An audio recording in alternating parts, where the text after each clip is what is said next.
Hola, ¿qué tal? Buenas noches, ¿cómo están, queridos amigos de Laboratorio Innofarma? Les doy la más cordial bienvenida hoy, 30 de septiembre del 2020, un año problemático, un año un poco caótico, pero sobre todo un año de oportunidades. Estoy hoy muy contento de contar con la presencia de un querido amigo, el doctor José Armando Ramírez Portela, que ya está aquí presente. Yo soy el doctor José Ruiz Zaragoza, gerente técnico de Laboratorio Innofarma. Armando, ¿ya estás por ahí? Listo, ya. ¿Qué Aquí estamos. tal? ¿Cómo estás? Muy bien. ¿Cómo estás, Pepito? Bien, bien, aquí mira, ya transmitiendo este webinar que es el 28, número 28 que estamos transmitiendo. Estos webinars iniciaron en el 22 de abril del 2020. Iniciamos contigo precisamente. Tú eres el padrino de estos webinars. Sí, pues muchas gracias otra vez por la invitación. Creo que pues han sido unas jornadas bastante valiosas. Sé que a lo mejor muchos de los médicos, bueno, algunos, todos hemos ya visto un montón de webinars, a lo mejor puede ser un poco cansado, ¿no? A veces, pero bueno, pues obviamente agradeciendo la invitación nuevamente y pues espero que les guste la charla, pues que no se haga aburrida, vamos a tratar de hacerlo lo más dinámica posible y entendible posible, ¿no? Claro, además estas charlas son para el médico que está en su clínica y hace práctica día con día. ¿No es así? Sí, claro, o sea, ese es el objetivo principal de esto, ¿no? Que ayudar un poco a contribuir, pues con la experiencia, pues unir como esa fuerza entre los médicos, ¿no? Para que eh, pues podamos sacar adelante a todos nuestros pacientes que día con día tenemos y obviamente pues sabemos que es difícil, ¿no? Que un médico a veces tiene que saber de todo, y entonces pues es complicado a veces estar leyendo de todo, entonces pues yo creo que esto nos ayuda mucho a resumir varias cosas y que lo que intentamos hacer es eso, aterrizar la información, un poquito de consejos prácticos y pues resolver las dudas que puedan tener, pues con gusto las resolveremos. Claro que sí. Querido amigo, tú estás trabajando, bueno, eres el fundador, director médico de un hospital muy importante en la Ciudad de México, el Hospital Carson, que yo quiero muchísimo. ¿Cómo está el trabajo ahí? ¿Cuál es tu experiencia en cuestión de la pandemia cuando entró? ¿Qué pasó? ¿Bajó el trabajo? ¿Aumentó? ¿Qué pasó? ¿Cuál es tu experiencia?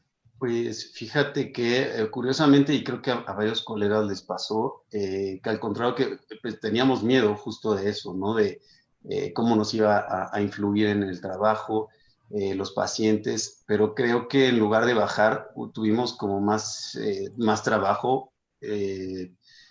Fue difícil realmente porque pues sabes que tuvimos que cortar con personal médico, éramos menos, entonces nos llegó más trabajo siendo menos médicos y fue un poco complicado, fue un poco caótico, pero pues creo que la gente como que estuvo más tiempo con sus perros, con sus gatos y se preocuparon muchísimo más, no lo sé, se dieron cuenta de que realmente se enferman y pues acudieron más a la consulta diaria, ¿no? Entonces, eh, pues creo que nunca dejamos de trabajar, y pues no se podía, ¿no? Primero que dejábamos ahí a los pacientes abandonados. Claro, pues me da mucho gusto que ya por lo menos en Hospital Carson haya aumentado el trabajo. A todos mis queridos compañeros, colegas que están allá afuera haciendo clínica, ojalá que tengan mucho trabajo para que podamos salir adelante lo más rápido posible de esta pandemia. Yo creo que va a ser muy rápido, yo tengo mucha fe. Eh, Quiero comentarles a todos nuestros compañeros que ya estamos distribuyendo los productos de Laboratorio Innofarma en Guatemala con distribuidora Global Vet, en Perú con distribuidora Improvet y en Panamá con distribuidora Soluciones LM. Acabamos de hacer el lanzamiento en Panamá y nos fue muy bien. Esperemos que pronto haya más países participando con nuestros productos. Si tú eres un distribuidor y no te encuentras en México, estás en algún país de Latinoamérica, ingresa a la página www.inofarma.com.mx y en la sección de exportaciones, mi compañera, la licenciada Vanessa García, te va a atender con muchísimo gusto. Si estás en la República Mexicana y te interesan los productos del laboratorio Inofarma, ingresa a la misma página en la sección de representantes y mis compañeros representantes y mis compañeras promotoras te van a atender con mucho gusto y además, si es necesario, alguno de ellos te hará una visita. Si no conoces los productos de Inofarma, ingresa también a la página en la sección de descargas y puedes descargar el catálogo completo, ya sea de Loeffler o de Inofarma, para que puedas conocer toda la gama de productos que tenemos para ti, para que se haga más fácil tu práctica día a día. Quiero agradecer también al Centro de Estudios Avanzados en Medicina Veterinaria, CEAMVET, del doctor Isidro Castro, que le mando un abrazo muy cariñoso. Ellos nos ayudan muchísimo con la difusión de estos eventos. Agradecer a nuestros aliados comerciales, a todos nuestros distribuidores a nivel nacional e internacional que nos ayudan a organizar esto. Son los que hacen posible que se haga todo esto. A ti, médico, que estás del otro lado de la pantalla, sabes que estas pláticas son para ti y por ti. En esta temporada de pandemia nos estamos dando la mano desde el laboratorio, distribuidores y médicos veterinarios. También al propietario final, que son a quienes tenemos que conquistar. Y sobre todo, darle un tratamiento adecuado a nuestros pacientes. Pues creo que con esto termino mis menciones. Solamente voy a leer tu currículum, Doc, si me permites. A ver, vamos a ver. El doctor José Armando Ramírez Portela cursó la licenciatura de Medicina Veterinaria y Zootecnia en la Facultad de Medicina Veterinaria y Zootecnia de la Universidad Nacional Autónoma de México, Campus Ciudad Universitaria en la Ciudad de México. Posteriormente hizo su servicio social en la misma Facultad de Medicina Veterinaria y Zootecnia de la UNAM, en un programa que se llamaba Observancia y Manejo Adecuado de la Fauna para Investigación y Docencia, en la sección de Enseñanza Quirúrgica. Su trabajo de titulación fue una modalidad de trabajo profesional en el Hospital Veterinario de Especialidades de la Facultad de Medicina Veterinaria y Zootecnia de la UNAM, y también una rotación en la Federación Canófila Mexicana en la Ciudad de México. Después hizo un curso de terapéutica antimicrobiana en perros y gatos en la Facultad de Medicina Veterinaria y Zootecnia de la UNAM. También realizó el internado rotativo en el Hospital Veterinario de Especialidades de la misma Facultad de Medicina Veterinaria y Zootecnia de la UNAM. Posteriormente hizo un curso de enfermedades transfronterizas de animales en la Facultad de Medicina Veterinaria y Zootecnia de la UNAM en el 2013. Después hizo un diplomado en urgencias veterinarias. Posteriormente hizo un posgrado en cirugía y ortopedia por parte de la Universidad Agraria de La Habana en el 2016. Después hizo un curso Master in Abdominal Ultrasound de Marc André de Jeonju. Más tarde hizo un curso en electrocardiograma por parte de la ANBEPE en el 2018. Un curso rápido de anestesia en pequeñas especies por parte de PISA. Un diplomado en nefrología humana por parte del Colegio de Urgencias APHEM en el 2019. Un diplomado en obtención y aplicación de células madre por parte del CECMEDIC, CEMEDIC. Posteriormente, curso de diálisis peritoneal en humanos por parte de la Universidad Nacional Autónoma de México en el 2020. Entonces, como podemos ver, es un currículum muy completo, muy interesante, muy amplio, como siempre les digo. Y pues bueno, Doc, ¿me puedes compartir tu pantalla ya para empezar esta plática? Ok. Bueno. A todos mis compañeros, colegas que están viendo del otro lado, les digo, pongan aquí abajo en los comentarios sus preguntas, porque al finalizar la plática vamos a hacer una sección de preguntas y respuestas. ¿Así es, Doc? Sí, a ver, dame un minutito. Ya estamos. Perfecto. No olvides buscarnos en las redes sociales como Loeffler-Inofarma en Facebook, YouTube e Instagram. Ahí vamos a estar pendientes. Ya saben que estas pláticas se quedan grabadas en Facebook. Posteriormente puedes ingresar a la página www.inofarma.com.mx en la sección de webinar. Vas a encontrar todas las pláticas, le das clic, te dirige directamente a YouTube para que puedas verla completa. Y algunas ya tienen evaluación para que puedas tener tu constancia. Estas constancias me han preguntado mucho, se han retrasado un poco por la carga de trabajo que tienen los médicos ponentes. No se me desesperen, por favor, tengan paciencia. van poquito a poquito, vamos a subir todas, sí, pero poco a poco. No depende de nosotros, también depende de la carga de trabajo de todos los ponentes. Mi amigo Armando ya está trabajando en mandarme sus preguntas, ¿verdad? Sí, así es. Ok, Claro, claro. bueno, Doc, nos vemos al finalizar para las preguntas. Ok, Un perfecto. abrazo. Gracias, igualmente. Bueno, pues muchísimas gracias. Primero les quería pedir una disculpa, por ahí salió como un error en el título de la charla. Estaba como insuficiencia renal aguda, pues no se pudo cambiar por algunas situaciones ahí técnicas, pero bueno. Entonces, la plática realmente es injuria renal aguda secundaria a patologías comunes, y esto está orientado básicamente a que no nos olvidemos del riñón, el buen amigo riñón, que muchas veces pues nos preocupamos pues por todas esas enfermedades día a día que estamos viendo, pero siempre nos olvidamos de qué pasa con el riñón, y es bien importante darle un vistazo siempre en nuestras químicas sanguíneas. eh, y bueno, ahorita vamos a ver de algunos biomarcadores para que no se nos olvide, porque en las etapas crónicas pues puede ser muy importante, ¿no? La detección temprana de esta injuria renal. Entonces, pues vamos a empezar. Voy a tratar de hacerlo lo más dinámico posible y empezamos con esto. Entonces, como les decía, ¿no? Pues hace mucho tiempo que ya se cambió el término de insuficiencia renal aguda, esto en humanos, después obviamente se adaptó a medicina veterinaria, pero tenemos como varias terminologías. La buena pues es injuria renal aguda o fallo o daño renal agudo, porque recordemos pues finalmente lo primero que pasa en esta enfermedad pues es justo eso, una injuria, un daño, alguna agresión hacia las células renales, y por eso se desencadena toda una serie de cosas que a final de cuentas pues nos va a afectar a la funcionalidad del riñón. Generalmente llegan a acuñar ya el término de insuficiencia renal aguda en las etapas terminales, a aquellos pacientes que ya requieren de una terapia de reemplazo renal. Eso es como un poquito más aplicable en los humanos. En medicina veterinaria pues pasa prácticamente lo mismo. ¿Ok? Entonces, pues, llamémosle injuria renal aguda, pues es como un término mejor aceptado. Y bueno, pues todos hablamos de ella, pero pues sabemos qué es, sabemos qué pasa. Obviamente, pues todos sabemos que se nos van a aumentar los niveles de nuestros productos nitrogenados, pero pues realmente qué es la insuficiencia renal aguda?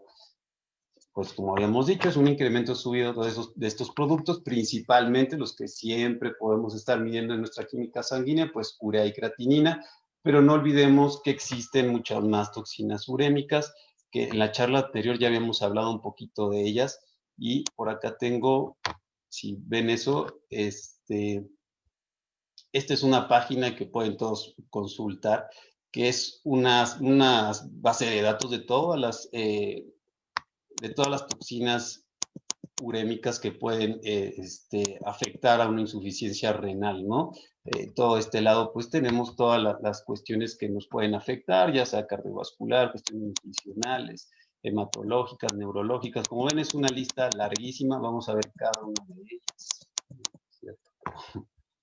Entonces, eh, pues son muchísimas, ¿no? Entonces, no nos quedemos con la idea de que solo urea creatinina y es todo lo que filtra el riñón y es lo único que le hace daño. Hay un montón de cosas que obviamente no se miden, pero es importante que sepamos que existan, que no es lo único, ¿no? No lo podemos decir solo a los propietarios o a los tutores, pues ya solo la urea es la que le causa problemas neurológicos, o la creatinina, ¿no? Sabemos que existen un montón de cosas que nos pueden afectar al organismo. Entonces, ¿en qué momento decidimos que tiene una insuficiencia renal aguda? Realmente cuando tenemos un incremento de la creatinina del 0.3 miligramos por decilitro en micromoles 26.5 en 48 horas. Esta patología generalmente ocurre desde horas a días, ¿no? A diferencia de obviamente una insuficiencia renal crónica, que realmente se considera a partir de los 3 meses con elevaciones de creatinina, urea, que ya lo podemos considerar sostenidas. Y es una patología de alta mortalidad. Entonces, De hecho, están reportados por ahí mortalidades del 40, 50, 60% en las injurias renales. Obviamente también depende mucho de la patología a la que esté asociada, que eso es muy, muy importante, que es cómo vamos a actuar sobre esta insuficiencia, bueno, sobre esta injuria, este, dependiendo mucho de la patología asociada. Entonces, es bien importante tener todo esto en cuenta. Ok, generalmente la dividimos en etapas. Hay un artículo o hay varios artículos hablando de la patología, de las etapas o grados, y pues generalmente usamos más la que está por la Sociedad Internacional de Interés Renal, que pues son un grupo de gente especialista en todos los temas de nefrología, que al igual de que la insuficiencia renal crónica, pues esta ya sabemos que tiene una clasificación, ahorita la haremos rápido.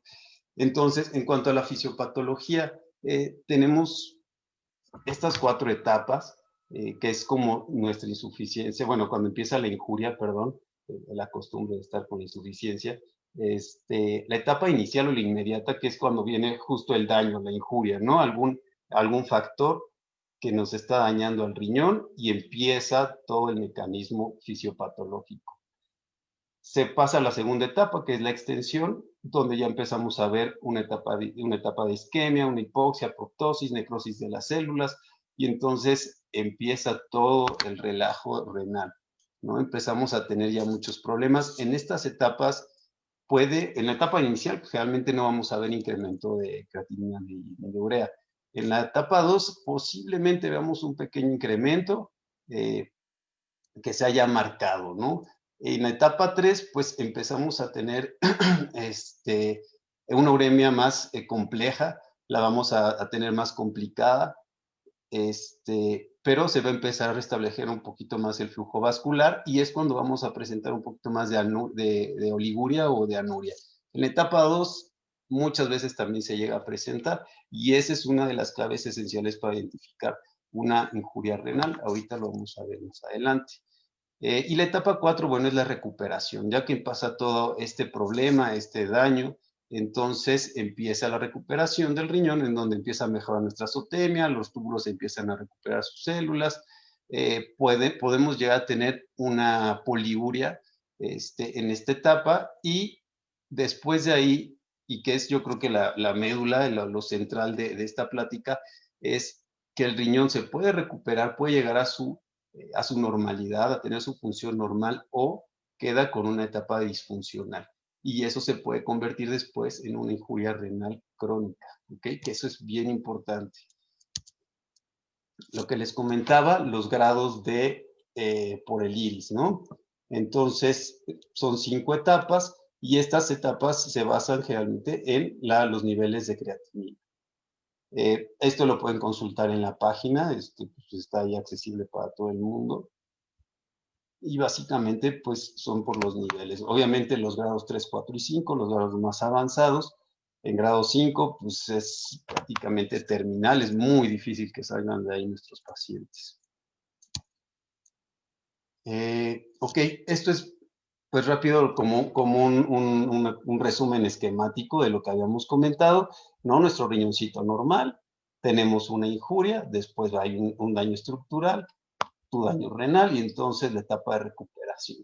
Y lo que les comentaba, regresamos a una etapa de recuperación donde un estado crónico 1 de insuficiencia renal crónico, crónico 2 o 4 o puede pasar a la muerte del riñón y obviamente del paciente.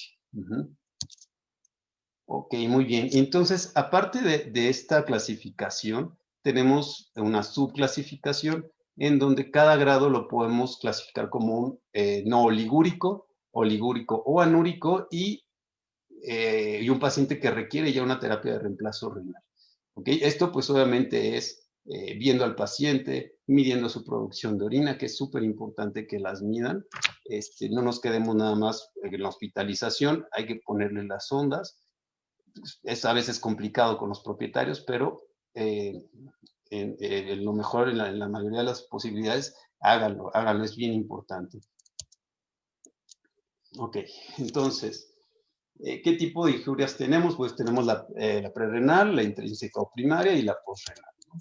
Aquí vemos rápidamente cómo vemos este daño renal. Entonces ya sabemos tu falla prerrenal aguda, eh, las causas, que principalmente fallas cardíacas, depresión de volumen, tu falla renal primaria, que puede ser por nefrosis o nefritis, y la nefrosis a su vez causada por isquemia y nefrotoxicidad. Y pues tu falla postrenal aguda, obviamente todo lo que está después del riñón, obstrucciones, uroabdomen, ¿no? Que esto es como bien común en los gatitos, ¿no? Con tus EITUBs. Entonces, tener mucho cuidado, siempre cuidar aquí al riñón. Entonces, creo que esto está como muy claro. Y súper importante, recuerden, los altos niveles de urea no significan que ya tiene una insuficiencia, bueno, una injuria renal nuestro paciente. Es como súper común, ¿no? En la práctica diaria, seguro a muchos de ustedes les pasa, el clásico paciente que llega y te dice, no, pues es que ya es insuficiente renal porque me dijo el médico que está muy mal por el riñón y tal. Entonces ves la química sanguínea y solo tiene la urea alta, ¿no? Y ya le están dando su hipaquitina, ya le está dando al gasodil, ya le da su alimento renal y ya le dijeron que se va a morir el perro porque su riñón ya no funciona. Entonces, recuerden, la elevación de urea no significa insuficiencia o injuria renal. Hay otras causas de elevación de la urea, como estas. Ejercicios prolongados, necrosis, corticosteroides. Vamos, no hay que quedarnos con esa impresión. Yo creo que ya muchos lo saben, pero pues hasta hace poquito me tocó, hace 2, 3 días, lo mismo un paciente que ya lleva quién sabe cuánto tiempo con su dieta renal y todo esto, y el paciente solo tenía una hiperuremia porque pues, estaba deshidratado, ¿no? O trae un problema cardíaco. Entonces, hay que poner mucha atención en eso, es bien importante. Ok, y la signología asociada, lo que les había comentado, principalmente nos vamos a dar cuenta de una injuria renal por la forma en que orinan nuestros pacientes. En esta grafiquita pues podemos ver más o menos qué es lo que presentan normalmente. La mayoría de ellos se presentan en un estado oligúrico, el 43%, o sea, es bastante porcentaje. Eh, el 25% va a estar orinando de manera normal, la anuria en 18% de nuestros pacientes y 14% en los poliúricos, ¿ok? Pueden presentar deshidratación, cambios posturales, o sea, cambios posturales me refiero a que pueden estar encorvados, dolor abdominal en la zona renal, hiporexia, anorexia, adipsia, pues son todas las signologías clásicas, ¿ok? ¿Qué consecuencias nos puede traer obviamente una insuficiencia, una injuria renal que no se trata, que no le ponemos atención? Pues obviamente la muerte, nuestra insuficiencia renal crónica, que es lo que estábamos hablando hace ratito, ¿no? Si no le ponemos atención a tiempo y no le damos un buen seguimiento a ese paciente, muchas veces se nos va a convertir, a lo mejor en 1 año, 2 años, en meses, no lo sabemos, en una injuria renal crónica. Importantísimo el seguimiento de estos pacientes, que muchas veces los dejamos, ya se recuperó el paciente, váyase a su casa, van años y años, y el paciente empieza con una injuria renal, pero bueno, ya evidente, ¿no? Porque esa injuria está desde que salió del hospital hasta que empiezan la signología clínica. Entonces, es muy importante, ¿no? ¿Qué más? Pues complicaciones y retraso en la recuperación de las patologías, pues, en las patologías asociadas. Obviamente, si no le ponemos atención a ese riñón, igual pensamos, a lo mejor ya se recuperó de nuestra patología principal, pero el riñón hace que se nos complique y se nos atrase y a lo mejor se nos olvidó el riñón y seguimos intentando acabar con la patología principal cuando no le estamos poniendo atención al pobre riñón. Entonces, ¿cómo lo diagnosticamos? Esta parte es como bien interesante, bueno, al menos a mí se me hace bien interesante. Pues la mayoría de nosotros estamos acostumbrados siempre a diagnosticar con la química, el urianálisis y hemograma, ¿no? Pero ¿qué pasa con estas injurias renales? Que en la mayoría de las patologías asociadas no se eleva la creatinina. Sabemos que para que haya una elevación de creatinina tenemos que tener un daño renal arriba del 70%, hay quienes lo manejan desde el 60%, pero la mayoría de las veces lo vemos arriba del 70-75%. Entonces, cuando vemos una elevación de creatinina, pues a veces es demasiado tarde, ¿no? Y puede haber un punto de no retorno. Entonces, importantísimo que hasta hace unos pocos años han salido varios estudios con algunos biomarcadores que nos han ayudado mucho al diagnóstico temprano de la insuficiencia renal aguda. Bueno, aquí pues más o menos les pongo un ejemplo ahí de los niveles de creatinina, de las elevaciones que podemos tener. Como vemos en el grado 1, pues realmente es prácticamente una elevación mínima o incluso está en rangos normales que nuestros pacientes sanos. Entonces es bien complicado darnos cuenta en esas etapas tempranas en qué momento tiene la injuria renal, ¿no? Hasta que pues, ya estamos en una etapa 2 o 3 o 4, que es lamentable. Entonces vamos a hablar rápidamente de estos biomarcadores. De los más nuevos y prometedores que tenemos es el ENGAL, en sus siglas en inglés, y la en español, y su relación con la creatinina en orina. Sabemos que se puede medir tanto en suero, bueno, tanto en sangre como en orina. ¿Qué es esto? Bueno, se llama lipocalina asociada a gelatinasa de neutrófilos. ¿Y por qué es tan importante? Porque esta lipocalina se produce en las células de los túbulos renales. Entonces, pues obviamente, bueno, y en otros lados, pero principalmente para el riñón nos concierne en esta zona. Se produce hígado, hueso, corazón, entonces, en varios lados, y tiene varias propiedades que ayudan a la desinflamación, a transporte de hormonas, etcétera, etcétera. Pero, ¿qué pasa aquí? Cuando tenemos una injuria, la mayoría de las veces el daño principal es en los túbulos renales. Entonces, al ser estos túbulos renales dañados, empieza a liberarse este ENGAL y entonces pues, obviamente empieza a ser detectable en orina. Hay estudios bastante interesantes sobre esto y pues precisamente comparan, ¿no?, el nivel de ENGAL en sangre y en orina, y pues puedes tener un nivel normal en sangre y en orina pues elevadísimo en una injuria renal. Entonces, es un biomarcador temprano, o sea, desde 2 horas que tienes la injuria, ya puedes tener elevaciones de este biomarcador.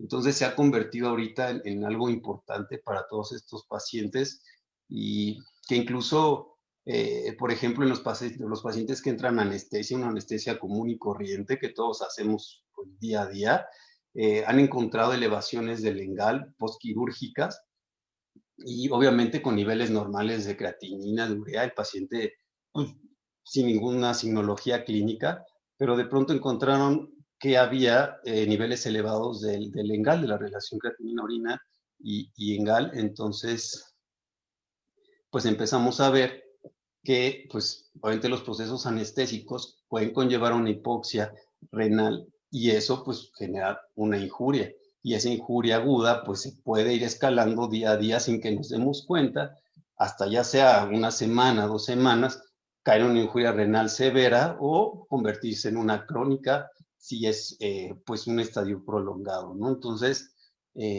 pues que muchas veces ignoramos eso, ¿no? Y puede que hagamos varias anestesias y el paciente está muy bien, pasa el tiempo, empieza a tener problemas con su riñón y ¿qué es lo que primero que decimos? Ah, pues ya está viejito, pues ya el riñón no le sirve, pero cuando realmente el inicio o la causa principal, pues a lo mejor fuimos nosotros, fue porque no cuidamos bien esa perfusión renal, no le dimos buen seguimiento, entonces es bien importante que tengamos en cuenta todos estos biomarcadores y que estemos al pendiente, ¿no? Demos un seguimiento a nuestros pacientes para que precisamente evitemos estas injurias renales crónicas y como vemos, pues muchas veces las provocamos nosotros, ¿vale? Entonces, eso en cuanto al ENGAL. Las demás, el SDMA, pues es también muy, muy bueno. Lo usamos más para injurias renales crónicas, pero también por ahí hay un estudio sobre en agudas y pues también se ha visto su elevación a la par que eh, con las crónicas. Entonces, es un poquito más caro el SDMA, pero lo tenemos ya disponible, ¿no? Lo podemos hacer en laboratorios. El ENGAL se está haciendo más en Europa. Próximamente lo vamos a tener. Creo que nosotros vamos a tenerlo. Espero que en un par de meses ya lo tengamos con nosotros. Va a estar, pues, una prueba de ENGAL estará saliendo como para nosotros médicos como en 500 pesos aproximadamente. Pues ya ustedes pueden darla más alto de venta público, ¿no? Pero pues un SDMA para nosotros te cuesta aproximadamente 800, 900 pesos, entonces pues es una diferencia importante. Bueno, ya. Relación proteína-creatinina en orina, lo mismo, bastante importante, la proteína C reactiva, proteína, ¿qué otra? Bueno, la fracción excretada de sodio también que se estudia en humanos, IgG, y me faltó que se me fue su nombre, es proteína unida a, ahorita se los digo que se me fue el nombre de esta, que también ahorita platicamos un poquito, ahorita me acuerdo. Y bueno, obviamente las biopsias, no estamos acostumbrados mucho a hacer biopsias, es complicado muchas veces convencer al propietario, pero pues realmente el diagnóstico para una insuficiencia renal como tal, saber qué tipo de lesiones tiene, pues es con biopsia. Si es complicada hacerla, es complicado, como les comento, a veces pues los pacientes vienen muy mal, entonces pues es difícil, ¿no? Que hagamos este tipo de procedimientos, pero pues es importante que se empiecen a hacer. Ok. Bueno, ahora sí vamos a entrar un poquito más en tema. Entonces, ay, perdón. Patologías asociadas con la insuficiencia o la injuria, otra vez, con la injuria renal aguda. Entonces, ya habíamos visto causas prerrenales, falla cardíaca y depresión de volumen, causas intrínsecas, hay un montón, obviamente aquí estoy poniendo poquitas, pero hay un montón, ¿no? Leptospirosis, de las causas muy comunes, intoxicaciones, piometra, el golpe de calor, posrenales, todo conocemos en los gatitos, obstrucciones, EITUB, ¿vale? Entonces, vamos a hablar un poquito de esto. La depresión de volumen, recordemos que es una baja del volumen extracelular, hay pérdida de agua y sodio y, muy importante, hay una baja perfusión tisular, que es lo que más va a afectar a nuestro riñón. Obviamente la perfusión tisular va a estar afectada y vamos a tener una isquemia renal. Recordemos aquí también que no es lo mismo la depresión de volumen que la deshidratación, son cosas distintas, ¿ok? ¿Cuáles son los signos clínicos de un paciente que cursa con una depresión de volumen? Que esto nos puede llevar a un shock hipovolémico. Son pues signos sencillos que creo que todos sabemos. En perros realmente hay taquicardia, tenemos mucosas pálidas, pulso débil, y en gatos realmente presentan bradicardia, al contrario que los perros, igual pulso débil y tiempo llenado capilar prolongado en ambos casos. Y pues la deshidratación, ya sabemos la turgencia de la piel, ojos hundidos, y recordar, en la deshidratación no hay pérdida de sodio, ¿ok? Solo es pérdida de agua. Entonces, en la depresión de volumen sí tenemos esa pérdida de electrolitos. Perdón. Ok, ¿qué causas de depresión de volumen? Pues tenemos trastornos gastroentéricos, vómitos, diarrea, sangrados, trastornos renales con sus diuréticos, nefropatías como tal, cutáneos respiratorios y pérdidas a terceros espacios, como hemorragias, obstrucciones intestinales. Entonces, cuando tenemos este tipo de patologías, tenemos que tener muy en cuenta pues esta depresión de volumen, porque todo esto obviamente puede repercutir en el riñón. Entonces, necesitamos estar bien al pendiente de cualquier patología que te cause una depresión de volumen. Siempre piensen en las repercusiones renales que va a tener. vamos a hablar un poquito de parvovirus. Yo creo que pues, todos ustedes son expertos en esta enfermedad. Tiro por viaje nos llegan perritos con parvo. Eh, pero pues dejamos de lado, o sea, tratamos parvo, es todo feliz, podemos sacar a los pacientes y siempre, o sea, no sé cuántos de ustedes hagan las químicas sanguíneas, pero pues de los que yo sé, pues, se quedan en los hemogramas y hasta ahí, ¿no? Estamos acostumbrados a solo hacer hemogramas, sus pruebas de parvo y pues tratarlo así. ¿Y quién se preocupa por el riñón realmente cuando tenemos parvo? Pues una generalidad de la enfermedad, no me voy a meter mucho ahí. Ya sabemos que le da más a los cachorritos, más susceptibles menores de 6 meses, más susceptibles las razas puras que los criollos o mestizos. Se replica en las criptas intestinales, en las células hematopoéticas progenitoras y pues su signología clásica, ¿no? Diarreas, vómitos, diarreas sanguinolentas, de depresión de volumen, eh, etcétera, etcétera. ¿Qué pasa? ¿Qué pasa con nuestro parvo? Pues recordemos rápidamente que tenemos allá nuestro virus, tenemos una destrucción de las vellosidades intestinales y las bacterias que se encuentran normalmente ahí, principalmente E. coli. Tenemos translocación bacteriana, viajan a torrente sanguíneo y que causan sepsis endotoxemia. Y estos, a su vez, se van a un CIRS.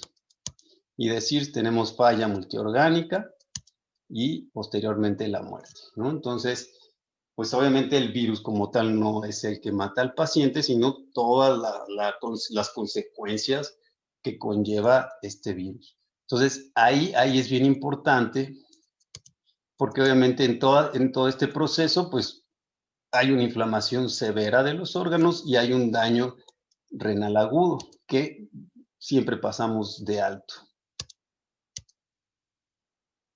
Les dejo ahí, este artículo es bastante interesante, eh, que justo nos habla de los biomarcadores en esta patología. Entonces, se han hecho estudios, pues, de qué tanto se afectan estos marcadores en la patología y obviamente se ha visto un incremento brutal de ellos al inicio de la patología y que se sostienen a lo largo del tiempo, que muchos de estos pacientes, una vez que salen, se van corrigiendo obviamente estos niveles, pero pues pueden desencadenar, como habíamos hablado anteriormente, en una injuria renal crónica, ¿no? Entonces, la mayoría de ellos, pues vamos a encontrar que en el día a día, que pues su química puede estar, como les decía, ¿no? Con una urea, una creatinina en niveles normales, y de pronto le hacemos un engal, una relación de proteína creatinina en orina, un marcador, otro que es IgG, y ¿qué pasa? Los tenemos todos elevados, y esto se ha correlacionado con una injuria renal aguda temprana, y ni siquiera lo sabemos, ¿no? Entonces, es, es como bien interesante todo esto, que pongamos como muchísima atención en estas patologías. Entonces, si pueden, siempre, si no tienen ahorita disponible su SDMA, que aquí, bueno, no usaron SDMA, pero yo creo que sería interesante usarlo. Entonces, que usen su SDMA, que hagan urianálisis, que hagan relación de proteína creatinina en orina, para ir viendo e ir tratando ese riñón y darle seguimiento, que eso es como lo más importante de todo esto, ¿no? O sea, sale nuestro paciente, vamos a seguir haciéndole ya sea el SDMA, haciéndole su relación de proteína creatinina en orina, química, hemograma, etcétera, etcétera, para poder ir controlando a nuestro paciente y obviamente que no vaya a caer en una injuria renal crónica.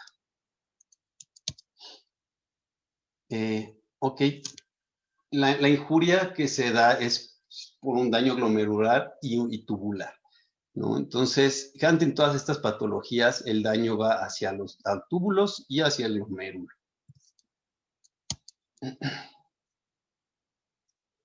Y, bueno, esta parte es también interesante, no tiene bueno, que ver con riñón, sino con la patología per se.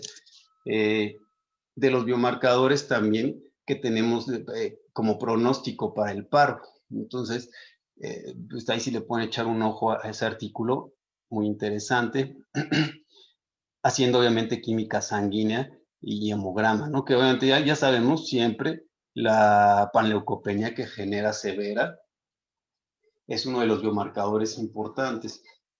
Por ahí pues, se observa que pues, los pacientes que no tienen una respuesta positiva o que van incrementando esta panleucopenia en 24, 48 horas con su terapia convencional, pues tienen un peor pronóstico. Al igual que en la química sanguínea, pues una concentración alta de proteína C reactiva, de factor de necrosis tumoral, bajos niveles de albúmina, altos niveles de colesterol, altos niveles de cortisol, bajos niveles de tiroxina. Todos estos parámetros se han correlacionado con, con una menor probabilidad de sobrevivencia. Y eso pues puede jugar a nuestro favor, ¿no? Para con los tutores, porque pues muchas veces a todos nos toca, ¿no? Lo primero que hacen, ¿y cuánto tiempo va a durar el perrito? Primero déjeme reviso al perro, ¿no? O sea, ni sé qué tiene, ya te están preguntando de cuánto va a durar, cuánto les va a costar. Entonces, eh, el chiste de todo esto es como saber decirle la importancia, ¿no? Con todas estas herramientas que tenemos, que estamos viendo, pues poder decirle al propietario, bueno, al tutor, mire, pues si hacemos esto y esto y esto, yo le puedo más o menos decir cómo va a ir la evolución del paciente, qué pronóstico podemos tener y tener un cuadro mucho más completo para que también el tutor pues pueda saber, ¿no? A qué nos estamos enfrentando. Obviamente, entre más niveles altos de estos parámetros tengamos, pues peor es el pronóstico y pues el tutor pues va a estar advertido, va a saber cómo proceder con el paciente.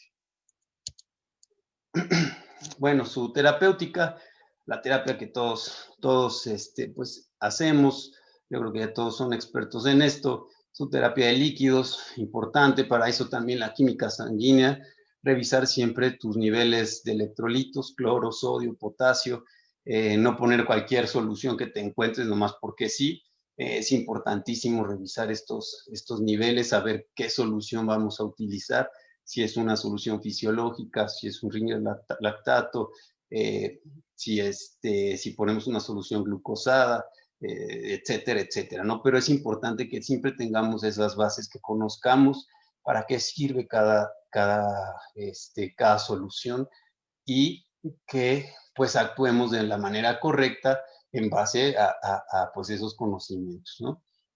Nuestra antibioterapia, interferón, la alimentación temprana, importantísimo para la regeneración de nuestras vellosidades, y antieméticos, nuestros inhibidores de bomba, etcétera, etcétera.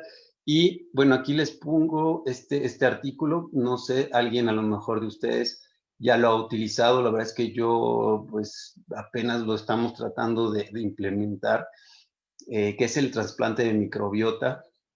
Entonces está ahí como medio raro esto.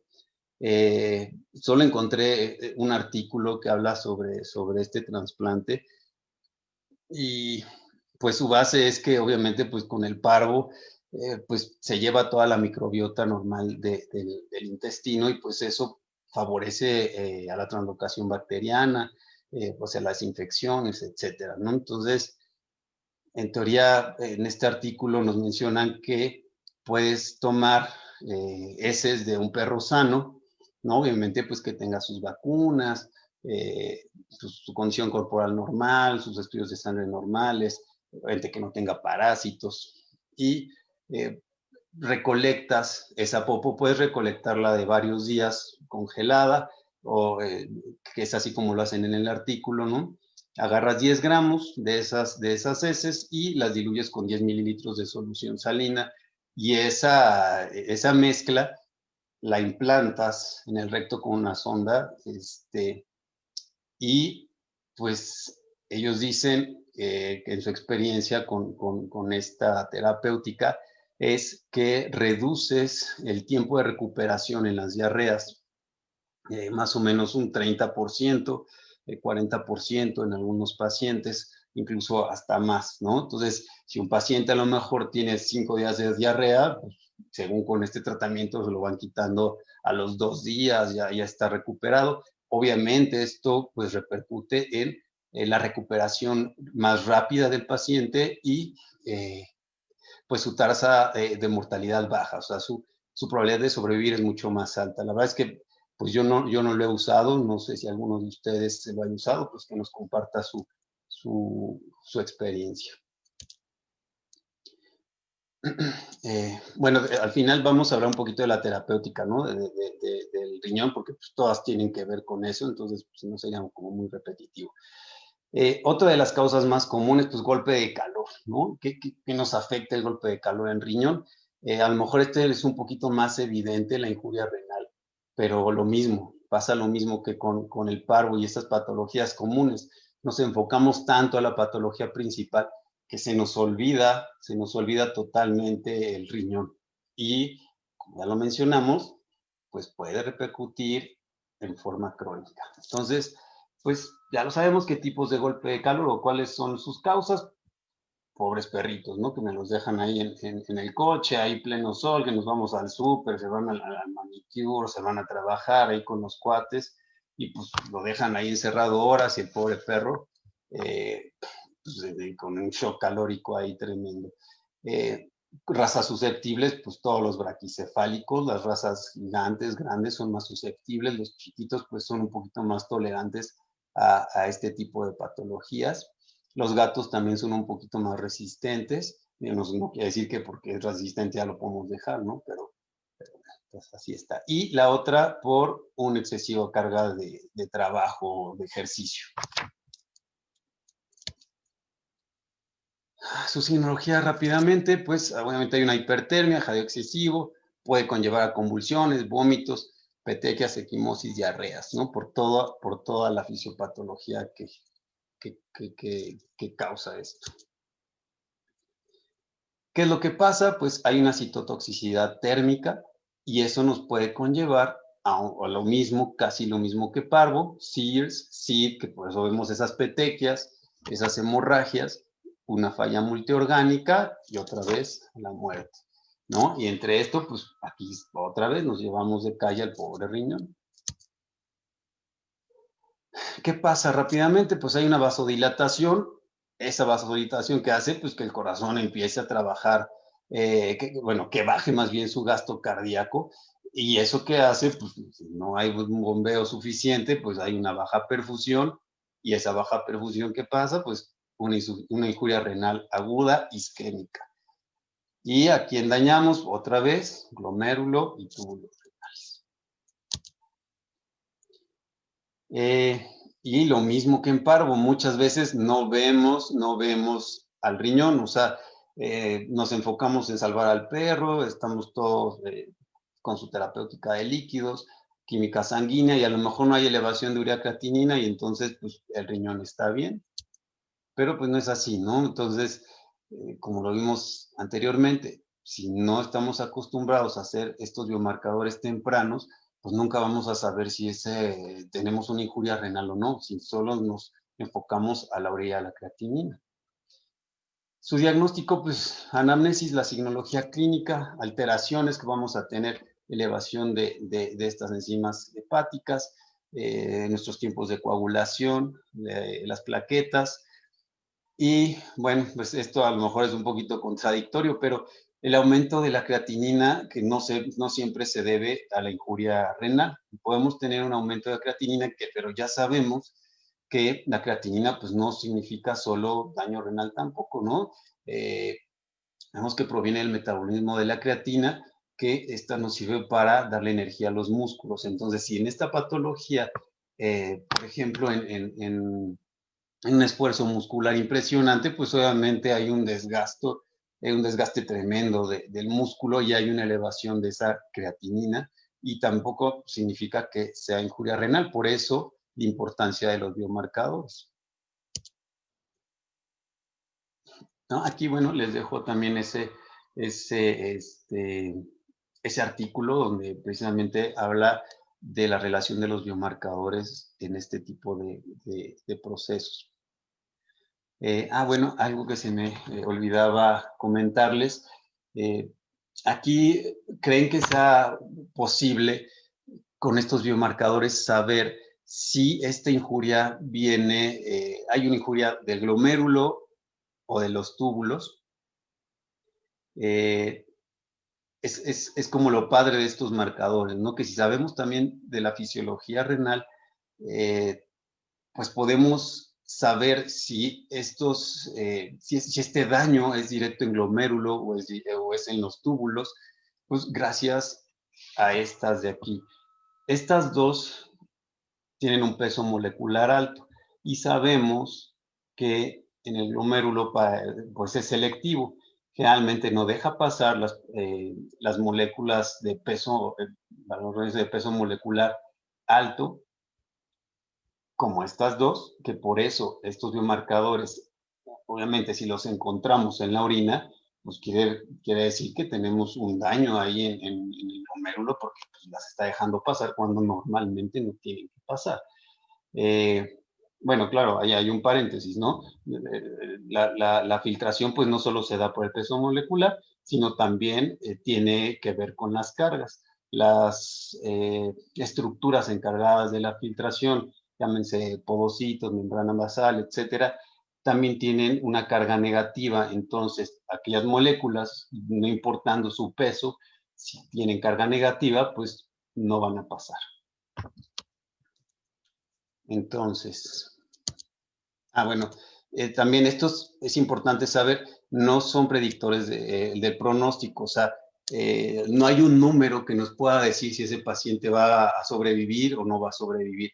Eso sí, no se ha correlacionado, solo sabemos que pues algunos pacientes tienen elevadísimas los biomarcadores, pero no quiere decir que van a morirse más rápido que los otros, ¿no? Eso no se ha concluido como muy bien, entonces pues no son predictores. Pues en tratamiento siempre va que bajar la temperatura, su terapia de líquidos, lidocaína, importante, pues, también importante monitorear el corazón, obviamente, que antes llega a causarnos arritmias ventriculares severas, entonces, pues, aplicación de lidocaína y su monitoreo constante. Importante, pues, estas patologías, aún así que detectemos el riñón, que hagamos toda la terapéutica correcta y aún así que se traten las 2 primeras horas, su mortalidad sigue siendo bastante alta, ¿no? Estamos porcentajes de arriba del 50-60% de mortalidad en estos pacientes.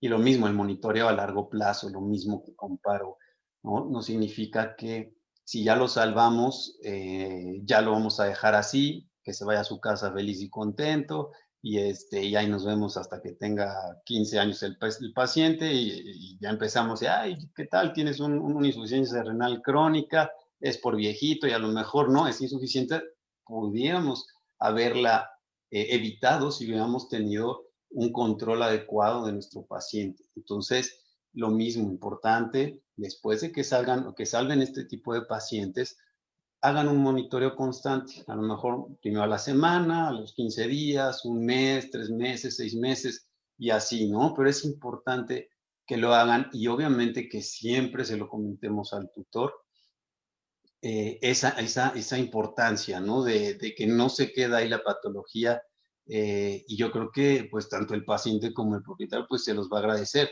A lo mejor pues, sí va a gastar un poquito más de dinero pues a corto plazo, pero pues a la larga le vamos a dar una mucho mejor calidad de vida a nuestro paciente.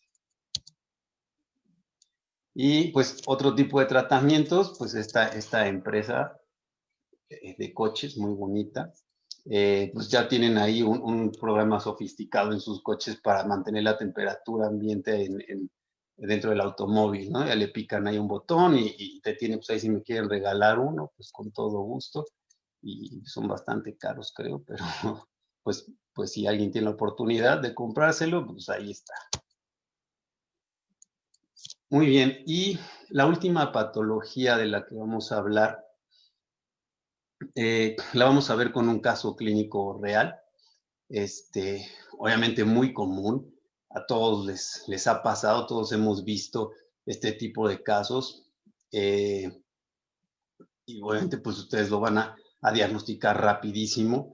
Se llama Habibi, es un felino doméstico, es una hembra entera, 9 años de edad.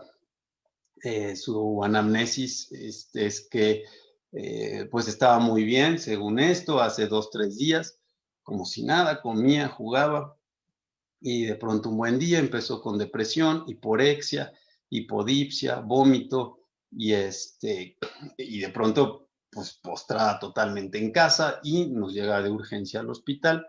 En su examen físico general, aumenta una paciente, como lo comenté, postrada, hipotérmica, este, apenas responsiva, tenía un dolor abdominal generalizado, un porcentaje de deshidratación, aquí le pusimos el 7, pero bueno, depende ya la escala que lo manejen, ¿no? Si tiene una escala de 8, del 10, o hay unas escalas hasta de 15%, obviamente estaba bastante deshidratada, sus mucosas ligeramente pálidas, su tiempo de llenado estábamos ya en el límite, una frecuencia cardíaca de 140, pues obviamente para un gatito pues, también estamos acercando a los límites ya de bradicárdicos, ¿no? A lo mejor, digamos, tengo 110, 120, ya manejan muchos autores como bradicardias en felinos, y una secreción vaginal mucopurulenta leve. Estos signos obviamente se están acercando mucho, ya prácticamente teníamos una depresión de volumen, con la hipotermia, acercándonos al tiempo de llenado capilar ya alterado, con su frecuencia bajando, cada vez bajando más. Entonces, pues podríamos ya haberla dejado con una depresión de volumen y aparte una deshidratación. Cuente que tenía nuestra paciente, pues se hizo una química sanguínea con su hemograma.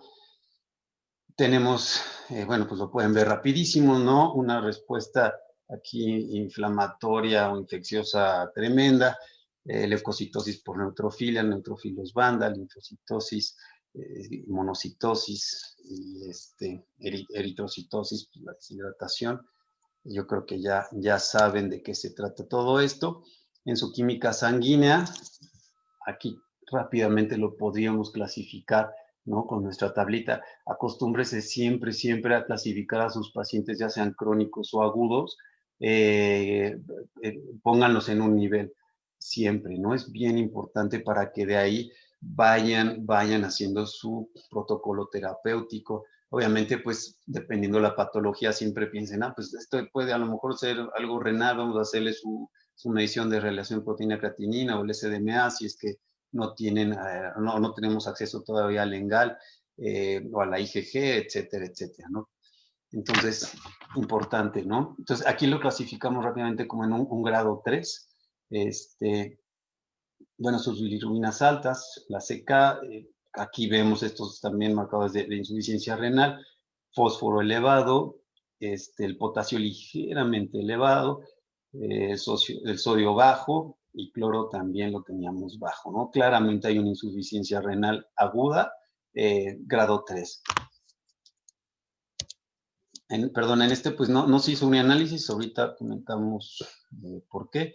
El diagnóstico obviamente de piometra, imagenología, los estudios de sangre, hay que hacer los biomarcadores, como les comentaba, la relación, anamnesis, examen físico general, y lo mismo, les dejo aquí este artículo bastante interesante sobre la evaluación de riñón y con piómetra y los biomarcadores en orina.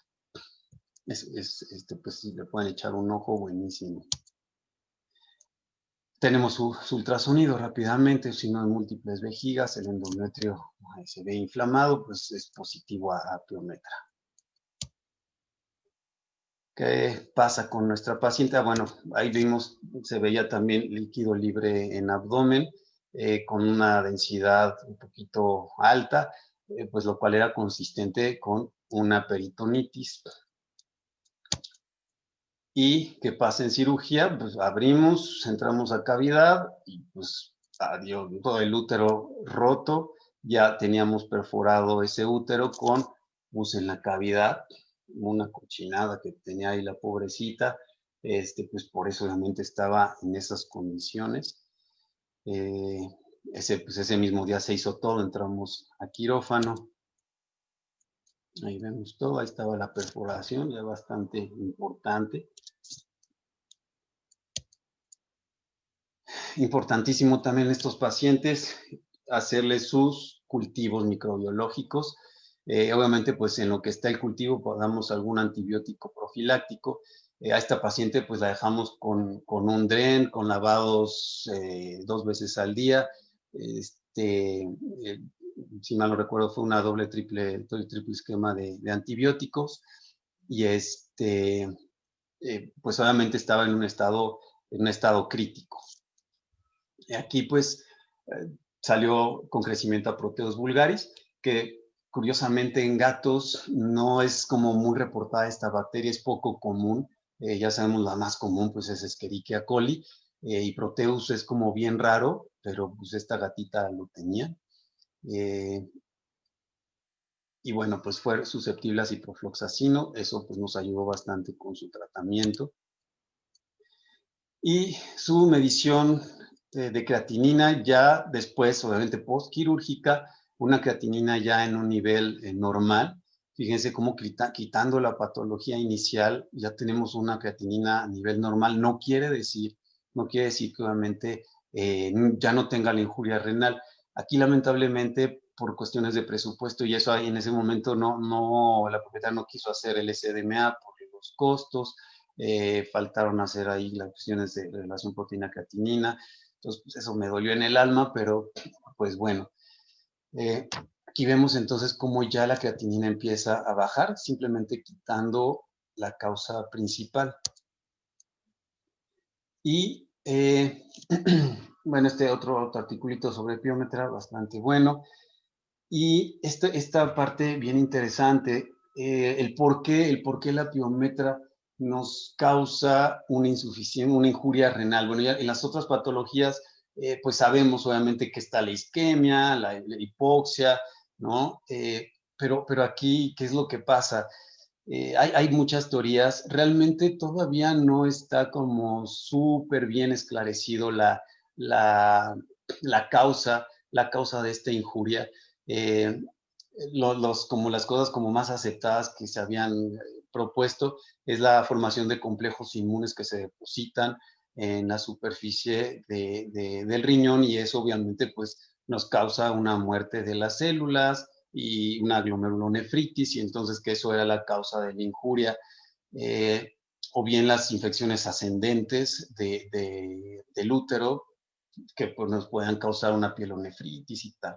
Realmente todavía hay, y en estos artículos precisamente hacen todo un estudio retrospectivo y de varios pacientes con piometras y se ha visto por microscopía electrónica pues que no es así, o sea, realmente en todos estos pacientes que se supone que tienen esos complejos inmunes, pues no se han encontrado. Creo, por ahí nada más había un paciente que tenía rastros de estos complejos, pero nada más, o sea, todos los demás que presentaban estos complejos inmunes, digo, la insuficiencia o la injuria renal, pues no tenían ningún rastro de complejos inmunes, ¿no? Entonces, pues con eso se puede descartar esa teoría. Entonces, lo que se ha visto es que más bien, más que una glomerulonefritis, que en algunos sí se presenta, hay una glomeruloesclerosis. Y lo mismo, daño a túbulos, ¿no? Eso principalmente. Y también se ha visto mucho que en las piometras, y eso es uno de los marcadores que nos pueden decir la severidad, es que hay proteinuria. Entonces, en teoría, también a mayor proteinuria, pues el pronóstico es un poquito peor, ¿no? Entonces, importante también ahí la medición de las proteínas en orina y que bueno, ahorita también hablaremos un poquito de eso en el tratamiento, lo vamos a tocar, porque eso puede también desencadenar una serie de cosas importantes. Entonces, todavía no sabemos exactamente qué es lo que pasa. Entonces puede ser realmente la inflamación aguda que causa, puede ser un daño isquémico, una sepsis, todavía hay como muchos factores que quedan pendientes que no sabemos exactamente qué es lo que causa. Entonces, por eso hasta el momento se trata como multifactorial este daño. Su tratamiento, pues ya lo vimos, hay tratamientos médicos, quirúrgicos, obviamente lo recomendable es el quirúrgico, ¿no? Totalmente, pero bueno, pues habrá quien quiera hacerle el tratamiento médico. Yo particularmente no recomiendo hacer el médico. Bueno, pues de su seguimiento que hicimos de Habibi, ya después que se fue, afortunadamente, pues la paciente salió adelante, estuvo más o menos como una semana en hospital con sus lavados, tratamiento, salió adelante y hacemos que luego muchos de estos pacientes con peritonitis, pues es también altos porcentajes de mortalidad. Afortunadamente ella salió adelante.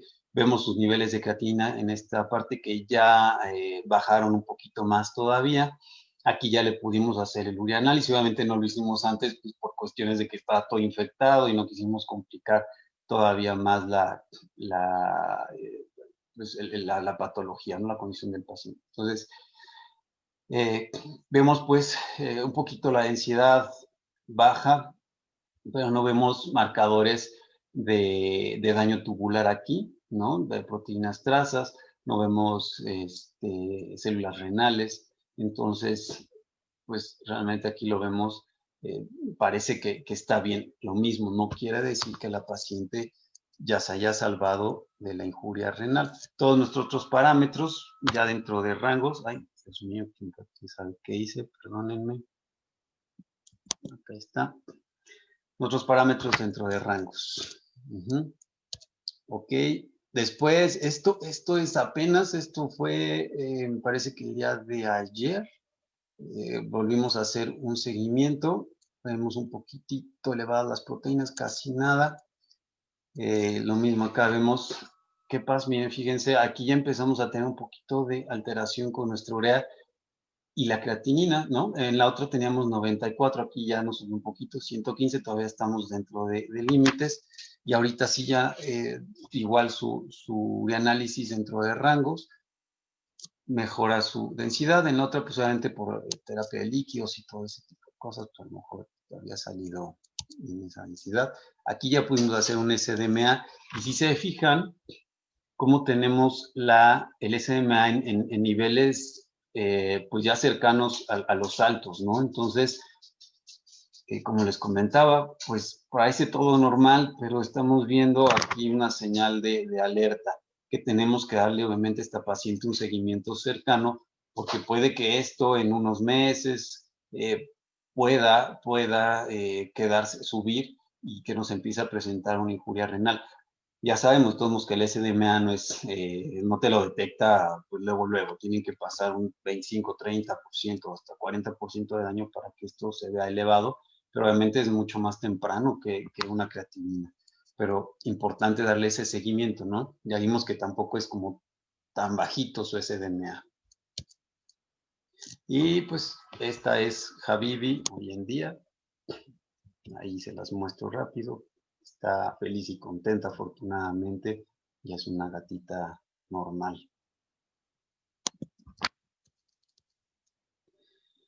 Y bueno, pues ya casi concluimos. Ahora, ¿qué hacemos? ¿No? Ya tenemos todo el titipuchal de información, ya sabemos que nos puede causar la insuficiencia renal. Obviamente hay muchas más patologías que no hablé de ellas, porque a lo mejor en esa zona es un poquito más obvia la injuria. Estoy hablando de intoxicaciones, por ejemplo, ¿no? Intoxicaciones con AINES, que es como bien frecuente. Intoxicaciones con etilenglicol, por ejemplo, que son súper mortales, pero que en esas, pues obviamente la urea y creatinina, pues se ven elevadas luego. Entonces, no es como, es mucho más obvio el daño. Ahorita igual tocamos un poquito más ese tema, intoxicaciones también con plantas, con uvas, todo este tipo de cosas, pero bueno, es como más fácil de captarlas.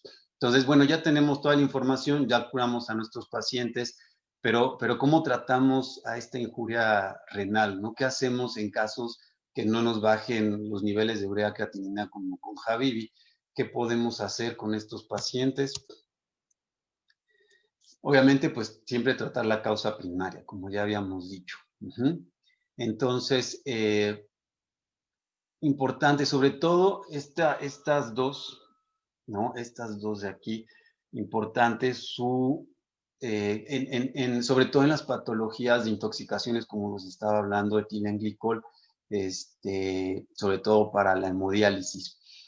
Entonces, las diálisis peritoneales, pues son relativamente más fáciles de hacer que en una hemodiálisis. Necesitamos menos equipo, no se necesita demasiada entrenamiento técnico, mucha especialización.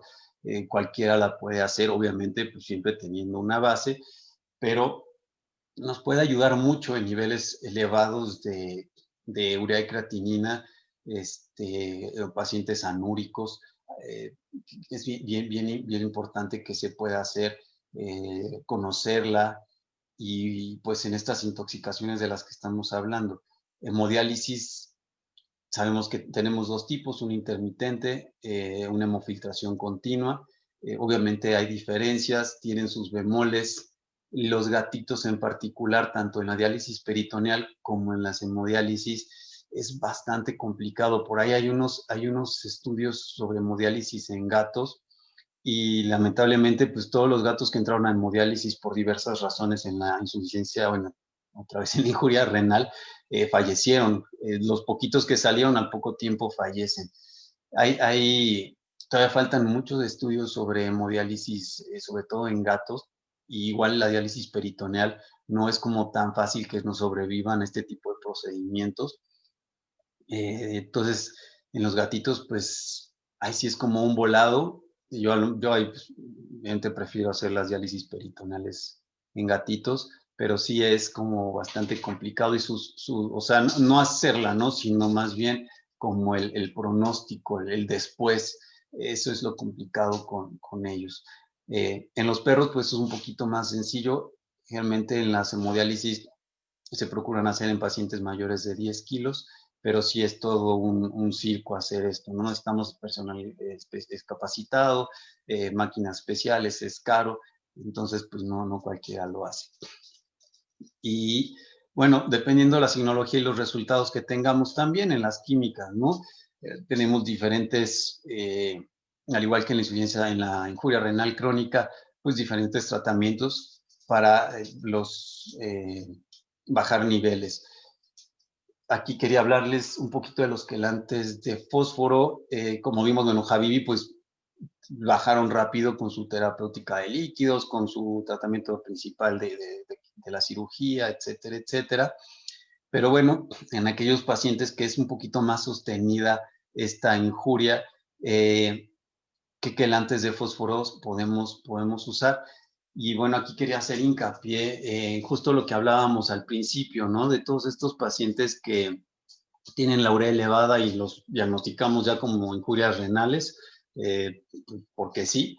Entonces, que muchas veces ya te llegan con la injuria renal y pues resulta que le están dando el ipaquitín durante quién sabe cuánto tiempo y su dieta renal, pero pues el ipaquitín, ahí sí como difiero mucho. Obviamente pues no estoy en alguna campaña de desprestigio ni nada, pero pues realmente es de los que antes, bueno, al menos yo no lo uso mucho.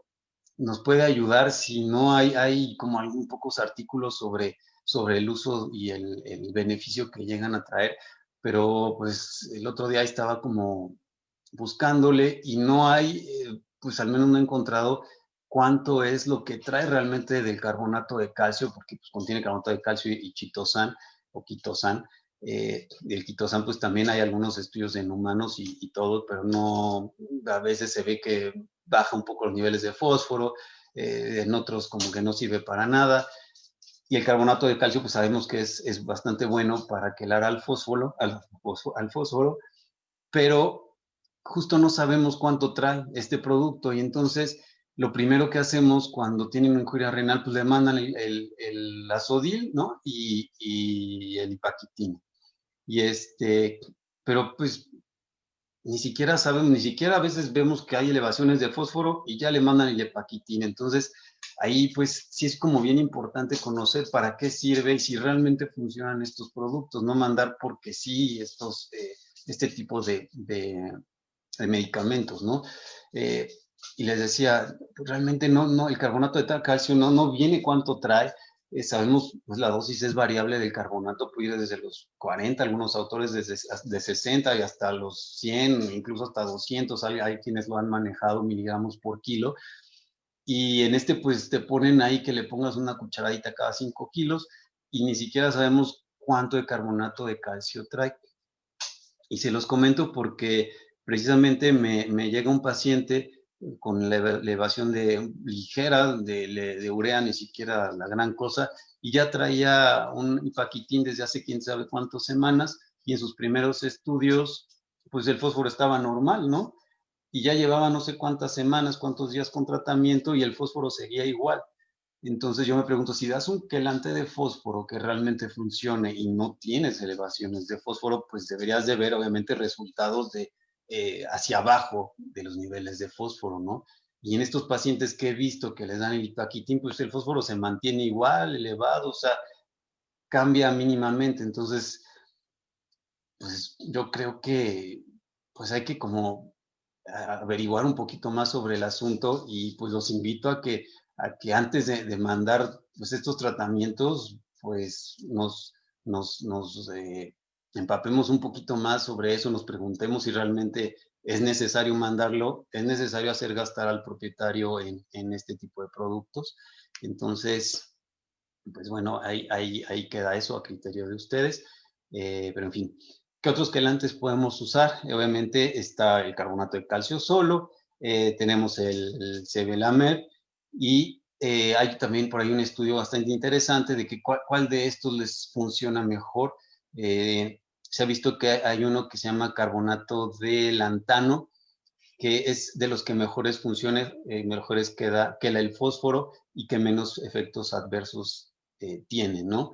Carbonato de calcio, obviamente hay que revisar, hay que estar siempre al pendiente de los niveles de calcio de los pacientes. El hidróxido de aluminio también se ha visto que pues, puede llegar a provocar problemas neurológicos en dosis altas, pero bueno, también es un buen quelante de fósforo y pues tienen como más opciones, ¿no? Un poquito de más opciones y obviamente dados a las dosis correctas y el monitoreo cercano de sus electrolitos. ¿Qué más? Bueno, pues probióticos que se han visto pues, para la utilización de los productos azuados para que no se vayan a convertir en amoníaco y los que llegan a causar problemas a nivel neurológico. Se pueden usar. Igualmente, pues obviamente la conversión que hacen los probióticos de estos de conversores de urea y todo, pues también, o sea, no es que te bajen los niveles brutales, ¿no? Pero pues sí se ha visto que ayudan a estos pacientes. La dieta, pues importante, unas dietas bajas, bueno, no bajas ni restringidas porque tampoco de proteína, pero sí cuidar el tipo de proteína, los niveles de proteína, pues ya se ha visto tanto en humanos como en perros, en gatos, que tampoco es bueno ponerles bajísimos niveles de proteína porque pues, estos pacientes van a tener una desnutrición y esa desnutrición pues va a contribuir a una muerte mucho más acelerada que si damos una dieta equilibrada, ¿no? Igual pasa en los humanos. Entonces, importante también no restringir las proteínas en la dieta. Obviamente, pues dietas bajas en fósforo en caso de que tengamos los niveles elevados de fósforo, etcétera. Monitoreo de potasio, de sodio, bicarbonato. También acuérdense, no dejen de lado los electrolitos, porque muchas veces también vemos todo muy, muy bonito y los electrolitos ahí los dejamos, ¿no? Y luego pues ya tenemos niveles de carbonato súper bajos o ya niveles de 10, 9, incluso hasta 8 al paciente muriéndose y pues, ¿por qué será, no? Ay, pero pues es que si yo ya le estoy dando antibióticos, ¿por qué no se cura? Bueno, pues también hay que voltear a ver a los electrolitos, no se olviden de ellos. Y a lo que les comentaba de los antitrombóticos en estos pacientes, sobre todo los casos con proteinurias severas, igualmente hay algunos estudios bien interesantes sobre la relación de de la insuficiencia renal con la presentación de trombos a nivel pulmonar, trombos aórticos, eh, que se ha visto que muchas veces pueden fallecer estos pacientes con injurias renales severas por trombos obviamente en las necropsias, y entonces pues se empezaron a dar la tarea de estar buscando pues, qué rayos estaba pasando con estos pacientes, ¿no? Y lo mismo, todavía no se llega a una conclusión de por qué hay presencia de trombos en las injurias renales. Hay algunas teorías, síndrome de hiperviscosidad, que generalmente pues se ha relacionado con la proteinuria severa. Entonces, todavía no se sabe, o sea, no hay como algo que nos indique, "Ay, va a tener un trombo este paciente", ¿no? Pero sí en estudios retrospectivos que se han hecho, se ha asociado un poquito los niveles de proteínas en orina altos,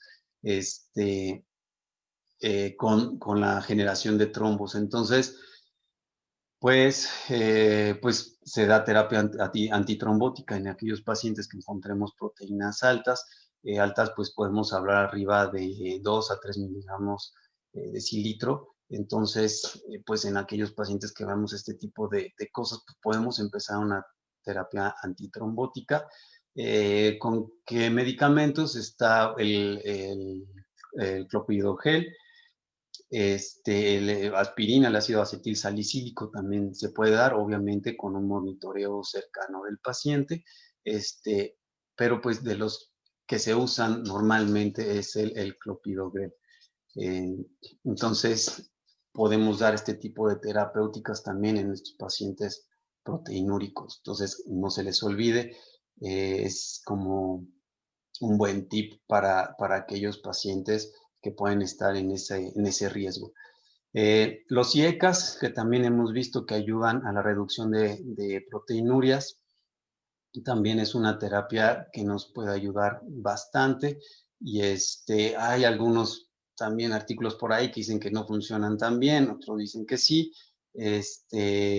Pues yo diría que todo hasta el momento, pues sí se den para ayudar a esta proteinuria, obviamente bajar los riesgos de trombos y con su terapia antitrombótica. Su terapia de líquidos, lo mismo, siempre escoger su terapéutica de líquidos basados en evidencia clínica, en evidencia de laboratorio clínico.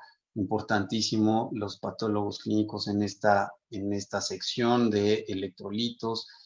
Si no saben algo, pues pregunten, hay que preguntar a los expertos en este tema y en qué momento usar qué solución, ¿no? Obviamente no podemos, porque muchas veces a todo le ponemos cloro de sodio, ¿no? Entonces hay que fijarnos qué tal que es un paciente que tenemos elevados niveles de cloro, elevados niveles de sodio y estamos poniendo una terapéutica con una solución salina fisiológica y pues nos vamos a acabar matando nosotros, ¿no? Entonces, bien importante fijarse también en sus electrolitos, cuando sí, cuando no usar, qué solución.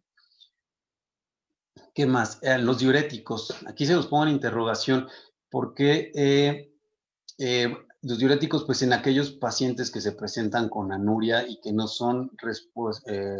que no responden a la terapéutica de líquidos, usar o no usar diuréticos. Obviamente en aquellos anúricos que ya no responden, que los vemos mal, pues hay que usarlos, siempre también teniendo una estrecho visualización, un estrecho contacto con sus electrolitos, ¿no? Sobre todo ahí sodio, bicarbonato. Entonces hay que tener como mucho cuidado con eso, pero bueno, sí se pueden usar. Diuréticos, pues está obviamente, pues el clásico furosemida, que siempre todo el mundo usa. Hay algunos otros estudios con el diltiazem, y otros diuréticos más también que se usan en humanos, ¿no? Pero bueno, es una opción para aquellos pacientes diuréticos, digo, perdón, anúricos, así como hay pacientes que pueden también no responder a la terapéutica diurética y pues meterlos a ellos a una terapia de hemodiálisis, los que puedan hacerlo, para fomentar retiro de líquidos también, ¿no? Que se puedan estar acumulando, los productos azuados, etcétera, etcétera. Y pues finalmente el monitoreo, ¿no? Importantísimo el monitoreo después de que haya salido de todas nuestras patologías. No se les olvide, yo creo que es como lo fundamental. Ya hicimos todo bien, pues hay que seguir haciendo bien las cosas, hay que seguir monitoreando a nuestros pacientes. Entonces, pues los invito a que lo hagan. Es como, pues, o sea, si ya hicimos todo lo complicado, pues yo creo que ya el monitoreo es de las cosas que más relajadas, más fácil que podemos estar haciendo. Y pues lo importante es que, que puedan convencer a los tutores de hacerlo, ¿no? Bueno, les pongo rápidamente si alguien tiene como dudas sobre las indicaciones de la terapia de reemplazo renal. Estas son algunas de las indicaciones. ¿En qué momento hacer estas terapias de reemplazo renal, tanto para una diálisis peritoneal como para una hemodiálisis? Pues tenemos el boom arriba de 35 milimoles por litro, como 100 miligramos de decilitros, si depende del laboratorio. Creatininas algunos los manejan que a partir de los 400 micromoles, que generalmente estos 400 es más para los pacientes de renales crónicos. Y para los agudos, realmente hay quienes manejan a partir de 884 micromoles. Pues yo les diría a lo mejor tener ahí una media, ¿no? Desde a partir de los 500, 600, pues ya es un paciente merecedor a una terapia de reemplazo renal. Pues entonces para que tengan en cuenta, ¿no? En anurias no responsivas, que es lo que comentábamos hace ratito, en hipercalemias refractarias, si ya pusimos tratamiento para hipercalemias y que no responde nuestro paciente, también es un candidato a terapias de reemplazo. Y unas acidosis metabólicas persistentes, igual, si ya pusimos su terapéutica con bicarbonato, etcétera, y no responde el paciente, también puede meterse. Yo entiendo, o sea, la mayoría de nosotros no tenemos acceso a las hemodiálisis, ¿no? Pero bueno, es importante saber que existen y que se pueden hacer. Y bueno, las diálisis peritoneales, pues esas pues sí están al alcance de la mayoría. El chiste es pues hacer la técnica, saber cómo hacerla y les puede ayudar bastante a los pacientes. No es como la panacea tampoco, ¿no? O sea, no es hacer la diálisis y se va a curar. Pues sí puede obviamente mantener a nuestros pacientes una mejor calidad de vida, pero pues también no es como que se la hacemos y ya se salva, ¿no? Pero bueno, es una herramienta más para ayudar a nuestros pacientes. Y bueno, con esto acabamos. Les muestro la tabla, la gráfica de Lisa Simpson. Aquí, bueno, en lugar de inteligencia, pondría el conocimiento, ¿no? Que a veces entre menos conocimientos tengamos, pues a veces somos un poquito más felices o estamos más tranquilos, porque es lo que les decía, ¿no? Si no conocemos todas las implicaciones de una injuria renal, pues lo más fácil es decir, pues es por viejito, ¿no? Pues ya está mal el riñón, pues dale su hipaquitín y su azodil y vámonos a su casa. Y entonces eso es lo más fácil y pues se va a morir, señor, pues el riñoncito está viejo, pues ya valió, nomás o nació mal, etcétera. Pero conforme vamos leyendo, vamos aprendiendo más, pues nos vamos preocupando más porque sabemos que hay más cosas que desconocemos, ¿no? Hay más cosas que tenemos que hacer, hay más cosas que tenemos que hablar con los tutores de los pacientes, tenemos que convencerlos de hacer más estudios. ¿Por qué hacer esos estudios? ¿De qué nos van a servir? Pero bueno, obviamente eso, pues esa infelicidad que nos puede causar como toda esa preocupación, pues le puede ayudar también a nuestros pacientes, ¿no? Entonces, pues entre más conozcamos, pues más ayudamos a los pacientes.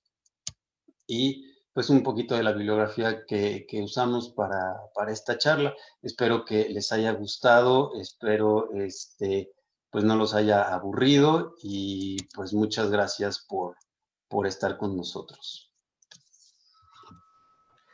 Muchas gracias, doctor Armando Ramírez. Pues mira, estamos muy contentos de que nos hayas dado este tema, que es muy interesante porque a todos los médicos que estamos haciendo la clínica día a día allá afuera, a veces nos es complicado diagnosticar y tratar a nuestros pacientes con una insuficiencia renal o como lo llamas ahora, una injuria. Ya vamos a descansar un poquito, ya, relájate, toma agüita. Ahorita, Te voy a ahorita. decir, te voy a decir, tienes muchos saludos de Perú, Argentina, Muchas Bolivia, gracias. Chile, Ecuador, Honduras, Colombia, Salvador, Panamá. Aquí en la República Mexicana tenemos desde Puebla, Tlaxcala, Ciudad de México, Querétaro, Michoacán, Jalisco, Sonora, Chiapas, en fin, nos tardaríamos mucho tiempo en leer todos los saludos que te están mandando y los agradecimientos, ¿no? Muchas Eh, gracias. Todos estos tipos de temas que nos ayudan a ser mejores médicos se agradecen porque no todos están dispuestos a compartir sus conocimientos. Yo ahora con esto, con lo de la pandemia, les digo, hay que compartir, hay que enseñar a los que estamos o los que están saliendo de la facultad, a todos nuestros estudiantes que también puedan estar viendo estas pláticas, aprovechenlo, sáquenle todo el jugo, porque esas pláticas ya saben que se quedan grabadas en la página www.inofarma.com.mx, en la sección de webinars, vas a encontrar todas estas pláticas, le das clic a la plática de tu interés y te va a dirigir directamente a YouTube para que la veas completa y hay algunas que ya tienen evaluación. Hago énfasis, estamos tardándonos un poquito en las evaluaciones. No se desesperen, médicos, por favor, no se desesperen. Eh, Todos estos médicos que nos están ayudando a dar esas pláticas tienen mucho trabajo. De verdad, hacer esta plática y todavía hacer una evaluación se les está complicando por la carga de trabajo que tienen. No se desesperen, ya las vamos a tener poco a poquito. Las 5 que hay ahorita, yo creo que la otra semana ya tenemos otras 3. Háganlas poco a poquito, no se desesperen. Vámonos con este tema. Y eh, bueno, ya descansamos un poquito, Armando. Sí, ya, ya, ya, Ya, ya. ya te vi que tomaste agüita, ya estás más tranquilo. A ver, Sí, amigo, dime, vamos a dime. empezar con las preguntas, ¿te parece? Claro, sí, claro, con mucho gusto. Te las voy a ir diciendo como aparecieron en el orden eh, de la plática, ¿no? Ujú. Dice Carlos González Urrutia, ¿cómo se puede identificar en las primeras etapas, disculpe, para más rápido mejoramiento? Yo me imagino a la injuria. Sí, ¿cómo podemos identificar, verdad? Me dijiste que no lo Sí, escuché bien. Ok. es correcto. Pues mira, como lo habíamos hablado al inicio de la plática, importante siempre evaluar la producción de orina de los pacientes si no tenemos acceso a estos biomarcadores, porque sé que es difícil, muchos de ellos no los podemos tener, muchos de ellos lo usan en universidades. Entonces, pues yo creo que primero, pues conocer las patologías, la fisiología de las enfermedades, que yo creo que eso es importantísimo, ¿no? Obviamente, pues nuestros estudios de sangre y eso, pues es lo que nos va a decir si hay o no hay. Pero sí es difícil, y yo lo entiendo, ¿no? Acceder muchas veces a estas herramientas diagnósticas. Entonces, primero conocer la fisiopatología de las enfermedades y ya empezar a intuir si ese paciente puede llegar a tener una injuria, ¿no? Como lo hablamos con estas patologías que parecen sencillas o que más bien las vemos como día a día, si conocemos la fisiopatología, pues sabemos que puede haber ese daño renal. Entonces, esas etapas tempranas, pues podemos ver principalmente en la etapa 1, en el grado 1, pues los pacientes oligúricos, ¿no? Entonces, que ya vimos que como el 43%, 46% de esos pacientes la presentan. Entonces, si tiene un paciente una oliguria, pues entonces podemos sospechar de una insuficiencia renal que puede estar empezando.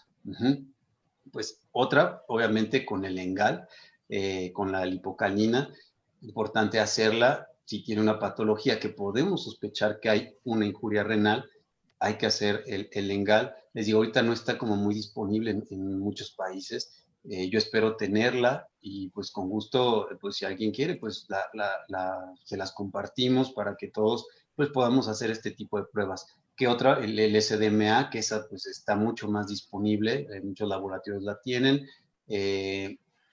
los equipos también estos de IDEX, pues ya la miden.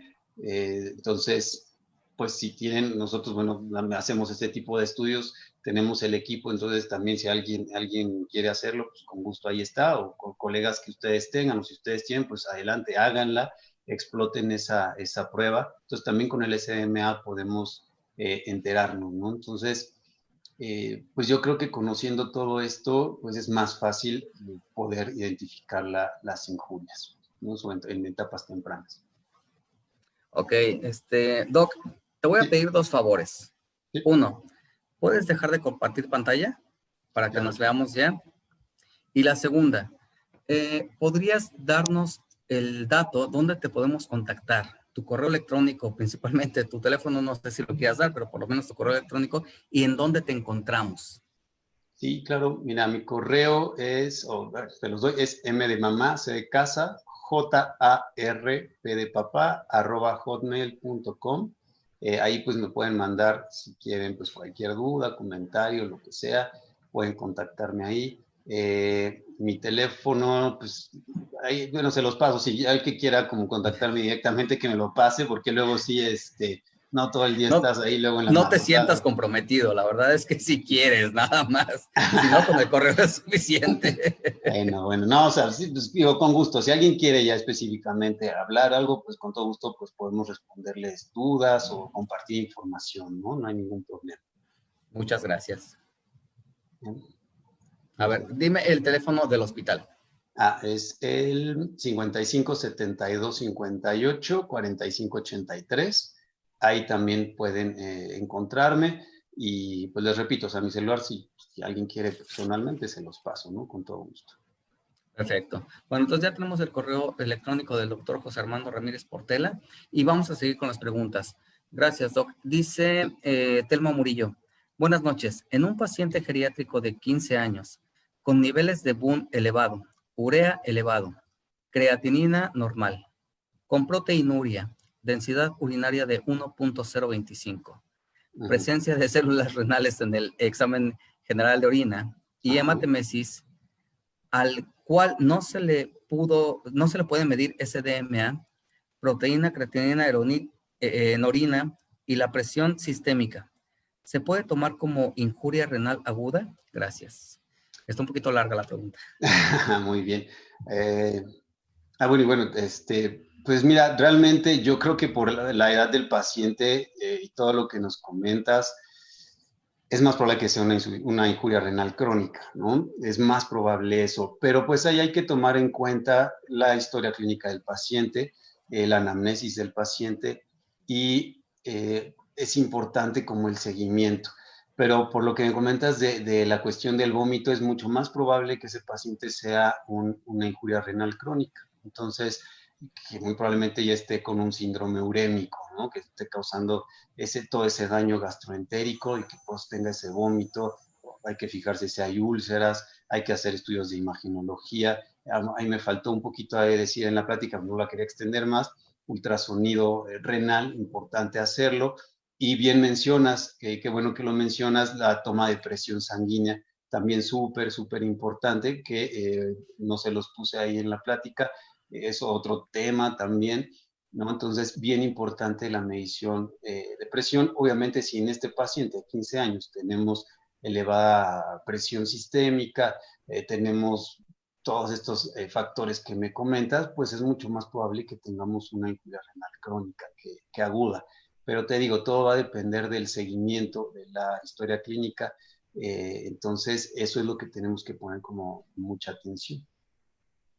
Ok, muchas gracias, doctor. Dice Jenny Alvarado. En caso de que el paciente llegue a tener una injuria renal crónica, ¿cuál es su esperanza de vida? Ok, buena pregunta. Ahí va a depender mucho el grado que tenga ese paciente, ¿no? Entonces, depende si lo clasificamos obviamente en un grado 1, pues el paciente puede, si lo controlamos adecuadamente y le damos su seguimiento, pues puede vivir su vida totalmente normal y se puede morir de otra cosa, excepto del riñón. Pero obviamente estamos hablando de un grado 4, un grado terminal, con una urea elevadísima, una creatinina elevadísima, pues ya su pronóstico es muy reservado. Puede ser de días hasta un mes, ¿no? Entonces depende mucho cómo lo vayamos tratando. Pero ahí sí, por eso es bien, bien importante la clasificación de ese paciente, hacerle todos sus estudios, ¿no? Su relación proteína-creatinina en orina, el SDMA, sus estudios constantes para poderle dar una mejor evaluación y un mejor pronóstico a los tutores. Entonces, importante la clasificación por ese tema. Ok, muchas gracias, doctor. Dice Aide, Yasmín Aide. En geriatras con insuficiencia, perdón, en geriatras con insuficiencias cardiópatas congestivas, que es necesario dar diuréticos, ¿se puede implementar alguna terapéutica para prevenir la injuria renal?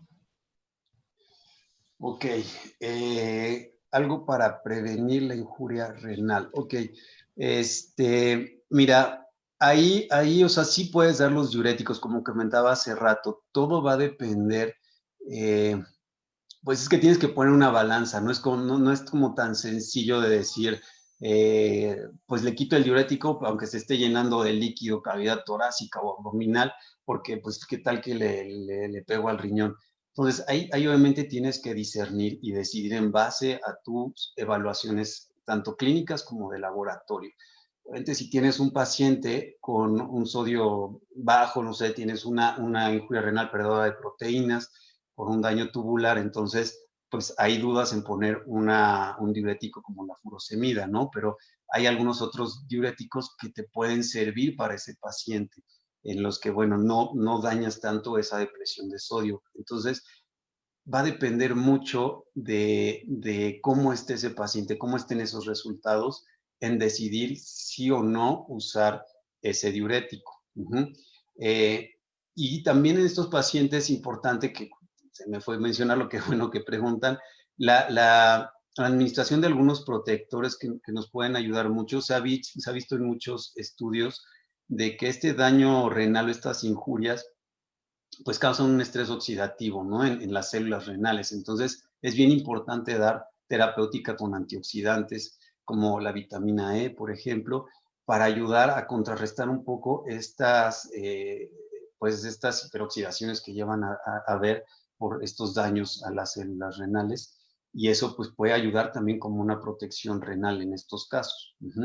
Lo mismo dietas, a lo mejor, pues si tienes una cardiopatía congestiva severa, pues el uso de toracocentesis, abdominocentesis y jugar mucho con tus dosis de diurético, ¿no? Dependiendo, como te comento, pues cómo salgan tus estudios de sangre, usas o no usas el diurético. Lo puedes usar niveles bajos a lo mejor, pero siempre controlando tus niveles de electrolitos. Bueno, no te escucho. Perdón, se me olvidó. Digo.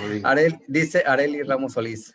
Doc, algunos artículos han mencionado que los inhibidores de bomba de protones son un factor de progreso en enfermedad renal en humanos. ¿En veterinaria también aplica? En dado caso, si hay una injuria o lesión renal aguda, usar inhibidores de bomba de protones podría ser un factor para que el paciente presente posteriormente una enfermedad renal crónica. Ok, es buena pregunta. Sí, efectivamente ha habido algunos artículos en humanos, precisamente, del uso de la bomba de protones, pero generalmente se da en periodos crónicos, en periodos largos. En humanos, obviamente, se puede medir porque pues lo sabemos, ¿no? Pues los humanos vivimos mucho más tiempo que los perros. Entonces, se ha visto en estudios retrospectivos que esos pacientes que les damos omeprazol, pantoprazol, etcétera, pueden desarrollar, si ya tienen una insuficiencia renal, una injuria renal aguda, pueden desencadenar en una elevación de estos, de grado de injuria renal, ¿no? En las clasificaciones de humano, la RIFLE, etcétera, etcétera. Pero es en uso crónico. En veterinaria realmente no hay todavía un estudio que lo compruebe. Entonces, a menos de que lo uses como por años, 3, 4, 5 años continuos, a lo mejor te podría decir que sí podría repercutir en el riñón. Realmente no se ha visto un avance en las injurias renales en usos cortos. te estoy hablando hasta de un mes, o semanas, no hay algo que nos diga, no lo uses porque si lo usas un mes, adiós el riñón, no, o sea, no, no, no, no. Entonces, en humanos se ha visto, te digo eso, pero si lo usas, lo paras un tiempo y eso no hay ningún problema, ¿no? Hasta el Ok, momento. doc. Muchas gracias, doctor. Okay. Dice Constanza Vargas. Doctor, gracias. Pregunta, después de la corrección de una urolitiasis con reacción inflamatoria severa en vejiga y con resultados del paciente de orina alterados severamente, que indicaban también daño renal agudo, ¿cada cuánto se recomendaría realizar seguimiento y qué recomendaciones podríamos seguir? Gracias. Ok, muy bien. Pues ahí hay que tomar en cuenta también en los resultados de orina que muchas veces los niveles altos de proteína, en estos casos, que es común que llegue a pasar en las lesiones obstructivas, pues se deben no a una cuestión renal, sino a una posrenal, ¿no? Por la inflamación tan severa que genera, puede haber salida de proteínas. Entonces, hay que evaluar, obviamente, si hay una injuria renal, lo mismo con los biomarcadores, es importante, pero si ya la tienes, yo siempre les digo, una vez que corriges esa obstrucción, hay que hacerle en 24 horas una reevaluación al paciente de cómo van esos niveles, después, obviamente, darle su terapéutica correspondiente, 48 horas después reevaluar cómo va el paciente, si han mejorado esos niveles, pues a lo mejor depende también qué tanto han mejorado, pues ya te pasarás a lo mejor a una semana, luego 15 días, un mes, 3 meses, 6 meses, y vamos aplazando dependiendo obviamente cómo vas obteniendo esos resultados de urea, creatinina, SDMA y demás biomarcadores. Y en esas patologías obstructivas es también donde podemos usar las diálisis peritoneales o hemodiálisis, ¿no? Porque también una obstrucción a lo mejor ya lleva 2, 3 días, en caso de los gatos, ¿no? De no por orina y el propietario, no, pues apenas me di cuenta, ayer estaba muy bien y ya tenía como 4 días mal, ¿no? Hay a veces también tenemos elevadísimos niveles de urea creatinina y si vemos que no son responsivos a después de que quitemos ese tapón o esa obstrucción, pues entonces es candidato también a diálisis, ¿no? Y no esperarnos tanto de decir, pues a ver si responde, ahí lo tenemos con su terapia de líquidos y los niveles de 1000 y pico, ¿no? De 800 de creatinina y ahí seguimos y es un paciente que ya debería entrar a una diálisis y entonces después hacerle sus seguimientos constantes. En esos casos yo te recomendaría diarios, ¿no? Ya niveles muy elevados, sí hacerle aunque sea urea creatinina diarios para estarlos checando. Ok, doctor, muchas gracias. Dice Carla Timernam. Hola, buenas noches. ¿En qué otros procesos sépticos pueden afectarse el riñón en forma aguda? En que otros, prácticamente cualquier proceso séptico, o sea, cualquier cosa que te llegue a generar una sepsis puede causarte una injuria renal aguda. Entonces, es lo que les comentaba, ¿no? Ahorita, pues, vemos 3 patologías súper comunes, pero si tú conoces cómo funciona todo esto, pues entonces sabes que cualquier proceso séptico, pues nos puede llegar a causar una injuria renal. Entonces, pues sí, o sea, cualquiera de esas cuestiones sépticas acaba en injuria renal la mayoría de las veces. Ok, doc, muchas gracias. Dice Andy Bonifacio. ¿Qué tipo de dieta recomienda en un paciente con cuadro de insuficiencia renal aguda? ¿Es tan influyente la modificación de la misma como ocurre en la insuficiencia renal crónica? Es una buena pregunta. Pues va a depender mucho de la patología también, porque no va a influir como luego una terapéutica, obviamente, con la dieta. Si llevamos un paciente que a lo mejor, no sé, lleva muchos días sin comer y de pronto digo, ay, no, pues que tiene insuficiencia renal aguda, entonces no, le voy a dar esta comida que sabe horrible, ¿no? Y el paciente no la va a comer porque a lo mejor pues no es muy palatable, pues yo te diría, no importa, dale lo que sea en el momento, nos importa también, hay que cuidar otras cosas, ¿no? Entonces, lo que come en ese momento no hay tanto problema. Obviamente sí, tratar de evitar alimentos altos en proteína, grasas, etcétera, ¿no? Pero vamos, de momento en una terapéutica hospitalaria puedes dar cualquier alimento mientras el paciente lo acepte. Ya después vas corrigiendo, ¿no? Ya vas ajustando un poquito una dieta ya más baja en proteínas, cuidar un poquito más fósforo, sodio. Digo, pues no le vamos a dar una dieta súper alta en fósforo, aunque sea palatable, y si tienes elevados niveles de fósforo, vamos, pues obviamente vamos a evitar ese tipo de dietas. Pero bueno, empieza a comer el paciente, hay que monitorear los niveles y entonces vamos ajustando poco a poco dependiendo cómo vaya respondiendo ese paciente. Perfecto, Doc. Pues mira, tenemos muchas preguntas todavía. Yo creo que si las leemos todas nos vamos a tardar aquí 2 horas más. Ya creo que es hora de que descanses. Muchas gracias por esta plática. Por favor, médico, si tienes alguna duda, contacta al doctor Armando Ramírez Portela. Está en su correo electrónico mcjarp@hotmail.com. ¿Es correcto, Doc? Sí, así es. Ok. Y si no, también ingresa a la página de Hospital Carson, que es Doc. Es www.hospitalcarson.com. Ahí pueden encontrar nuestros Perfecto. teléfonos, correos y todo esto, ¿no? Si tienen dudas, con gusto. Allí puedes encontrar al doctor Armando Ramírez para que te pueda resolver todas estas dudas que quedaron ahí flotando y quede todo resuelto. Muchas gracias, Doc. Gracias. Tú eres nuestro padrino. Muchas gracias, Nos, muchas gracias. Pues con oye, todo gusto, ¿no? oye, como dicen, nos debes el remojo. Sí, sí, ok. Pues una comidita o algo, ¿no? Que se diga algo. Que inviten, ¿no? Está bien, yo te voy a invitar a comer, Doc, Muchas te lo prometo. gracias. Muchas gracias. Gracias, Doc, por formar parte de esta hermosa familia de Laboratorio Inofarma. Sabes que te invitamos con mucho gusto y aquí te recibimos con los brazos abiertos. Médico que nos estás viendo al otro lado de la pantalla, te invito a que ingreses a la página www.inofarma.com.mx y le des clic a la sección de webinar para que puedas ver todas las pláticas que tenemos. Con estas son 28 pláticas que se quedaron grabadas. Dale clic a la plática de tu interés y te va a dirigir directamente a YouTube para que la puedas ver completa. En las redes sociales encuéntranos como Loeffler-Inofarma. Si te interesa la distribución de nuestros productos y no te encuentras en el país de México, en Latinoamérica, puedes ingresar a la misma página en la sección de exportaciones y mi compañera, la licenciada Vanessa García, te va a atender con muchísimo gusto para que puedas tener la distribución de nuestros productos. Si no conoces los productos, ingresa a la misma página en la sección de descargas para que puedas conocer toda la gama de productos que tenemos. Descargas el catálogo de Inofarma y el catálogo de Loeffler. Pues, Doc, ya terminamos. Muchísimas gracias. Nos vemos muy pronto. Te mando un abrazo. Muchísimas gracias por esta plática. Todos los médicos que estamos aquí viéndote, estamos muy agradecidos contigo. Muchas gracias y pues igual un agradecimiento a todos los que nos vieron. Gracias por su tiempo y pues les mando un fuerte abrazo a todos, especialmente a ti y pues nos vemos pronto, ¿vale? Gracias, doctor.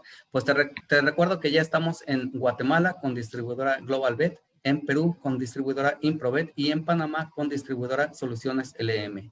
Aquí en la República Mexicana puedes ingresar a la página para que des clic en la sección de representantes y mis compañeros representantes y promotores te van a atender con muchísimo gusto. Si es necesario, alguno de ellos te hará una visita. Pues ya, Doc, nos vemos en la próxima semana. Nos vemos aquí al miércoles en punto de las 8 de la noche. Y pues bueno, yo soy el doctor José Ruiz Zaragoza, gerente técnico del Laboratorio Inofarma. Les deseo mucha salud, amor y sobre todo mucho trabajo para que podamos salir de esto mucho más rápido. Hasta la próxima.